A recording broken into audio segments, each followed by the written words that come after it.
Hello and welcome to our special first of two springtime editions of Chatting with Chip with Barton College football head coach Chip Hester. I am Wilson Times sports editor Paul Durham. And coach, let's get right into it. Tomorrow's the big day, the blue-white game, the second one you guys have had. And you and I have talked about the spring football practice and how it goes on. Just sort of walk us for the folks at home what you guys have been up to this last month, because you don't do spring practice all in 1 week. You kind of spread it out. So kind of explain to the folks what you guys have been doing, when you've been doing it, and then as it all leads into tomorrow's big clash. Right. So the NCAA highly regulates football and football practices. And so the rule for spring football practices is you get 35 days to get in 15 practices. And then spring break or when you're on a vacation does not count. So we started way back in February, and here we are. April 1st will be our last day of spring ball. So it is a time that you can try some new things out, and you're trying to get young guys reps and older guys reps, and putting in new combinations. And as coaches, you try different things that you might or might not use in the fall. But I've always said it's one of my favorite times of the year because you can actually coach, and so you don't have that immediate problem of having to get ready for a specific game. You're just trying to get guys better and kind of tinker a little bit and get guys good reps. And so it's a fun time of the year for me. Well, Coach, and like you brought it up, there's things you might want to try some new things. But, and we've talked, you've got a veteran team. We'll get more into that coming back. You got a lot of guys who've been here. This is to be their fourth year. You've been here all 4 or 5 or 6 years now. You've got all your coaches back from last year. You guys aren't exactly going into spring looking to reinvent the wheel this time around. I'm sure as a coach, you probably have had some spring practices where you kind of felt like starting over.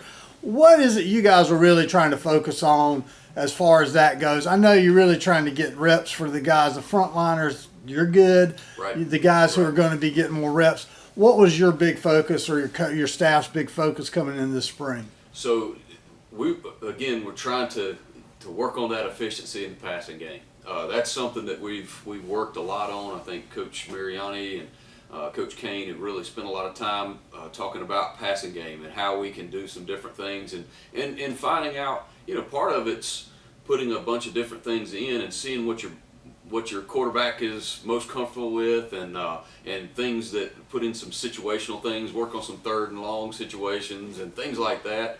And then on the other side of the ball, defensively, we're putting in some wrinkles, some things that hopefully that our opponents won't be ready for next year, and that can kind of, I guess, accentuate our real positives. And I think we've been able to do that. And what you do is you put some things in, and you see where you might be a little lacking and what really fits, and then you can kind of over the summer, put it all together and say this fits what we've been doing. This does not fit.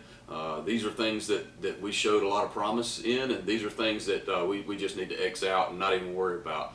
But I think you're right. I think at this point we're doing more fine tuning than we are just drastic differences. Right, and like we said, that a lot of that has to come back. You've got a lot of guys back, and I don't know if there's more guys back than you had planned on or thought would come back last fall. I know that so much was up in the air. I know there's as many as you hoped would come back, probably even more. You'd probably like to have all of them back. Yeah. But let's talk a little bit about the guys who have shown up for spring practice and what you've seen from some of the guys and what you're especially encouraged about. Yeah. I think those guys that were all conference type of guys have come back, and so they've done well. We've got all the offensive line back, which is really encouraging. Some of those guys have decided to go ahead and go to come back to school and work on their masters, and so some of them are already working on it this spring, and so that is a security blanket and something that we feel really, really good about. And now it's trying to work on some depth and get some guys ready to fill in when needed. I think although Jaquan has been limited, he's not full go. He's not been cleared for all activity. He has looked really good moving around, and he's coming back from his injury really well.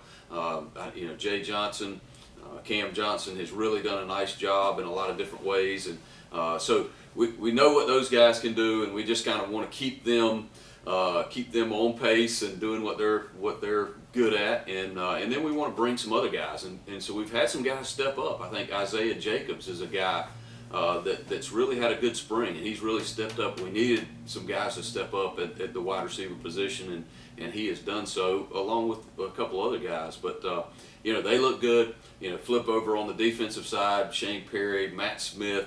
Those guys in the secondary are back and doing a nice job. So I'm encouraged. Having said that, I'm not satisfied. So we need a good spring game tomorrow, and then we're going to have to get guys that are dedicated and can do what they need to do over the summer to come back and be ready to hit the ground running in August. Yeah, no doubt. You got to cram it in here in the spring because, like I said, then they go right into exam, end of the year, and then they're gone, and you don't have any contact with them. Absolutely. Well, I mean, those guys coming back. You mentioned Jaquan Lynch, quarterback, obviously, Cameron Johnson, Jordan Terrell. Saw some pictures of him out in practice. Yeah, Obviously, yeah. A coach cannot, especially an offensive-minded coach, cannot be any happier than to have his whole entire starting line, offensive line back. So I know that's big. But let's talk real quick. You've got a handful of guys in that are new, didn't play here. They transferred either in the fall or in the over the break, and now they're here in school practicing. Some guys you're going to be expected to hoping to count on in the fall. Who are some of these guys that have really stepped up so far? Yeah, I think the one that to talk about first is Cash Devon. He's a defensive tackle that transferred in from Gardner-Webb, and I think he's really done a nice job thus far. I mean, he's just come in and tried to kind of fit in, and yet now he's leading and saying some of the right kind of things, and so I'm excited what he brings to the table. On the offensive side, there are a couple of wideouts that have transferred in. And all three of the guys have done some really good things. Jalen Flood Brown, Javon Myers, both from Lewisburg, have done some good things. And then Zakel Smith, who is originally from Green Central, has played last year at St. Aug. And he's come in and done some really nice things. So I'm excited about what those guys are bringing to the table. A guy that I did not mention earlier, but Tyler Flippin's back. And, and he's done some really good things. I think we feel really comfortable about what he can do, and I think he made progress at the end of last year. And so we're building depth, and I think that's a good theme. We need that, and I think that's the difference between being a good and being a great team. And so we've got to continue to do that. Yeah, you can't just hope to expect to go through a season without any injuries like you did 2 years ago. You really caught a break, and last year that Bill came due, it seemed like, especially on the defensive line. Good to see you've got some people to plug into that. Let's talk about the game tomorrow night. It's going to be free admission. Everybody in Wilson who hears this should go and watch the Bulldogs battle one another. Now, I have to ask, first of all, have you guys drafted yet? We have drafted. You have drafted. You have a blue team and a white team. Tell me a little bit about each team. Yeah, so it's always funny. What we do is we split up the guys that are seniors that are playing their last year this coming year, and they will sit down and they'll draft out all their teammates. And so we'll, if someone already has two quarterbacks, then we'll close that until the other team picks one. But it's always interesting to me, and I think there's always a surprise in there that they pick someone that you didn't think they'd pick. But I think the teams are pretty equal. And so they get into it, and they're talking strategy and thinking, well, if we get this guy, we can do this, or we can't, we'll be able to attack this or that or the other. And so it's fun to watch them have fun with it. And that's, I always think about spring football is you get the first 13, 14 practices are, man, they're coach driven, and you're trying to work on these things. And then to me, the 15th is a blue-white game, and that is for the players. Now, we want, obviously, for the defense being able to tackle, for the offensive line, defensive line, it's real football. But it's for those guys and for their so they can have fun and compete and also get better. And let's talk a little bit about what anybody expecting or big fans of kickoffs probably aren't going to be happy on tomorrow night. But other than that, I mean, you're going to kick off to reduce the risk of injury. Not going to return punts. Right. You are going to punt Right. and just down it where it is. But the rest of it's it's just a real game. Yeah. We want to make it.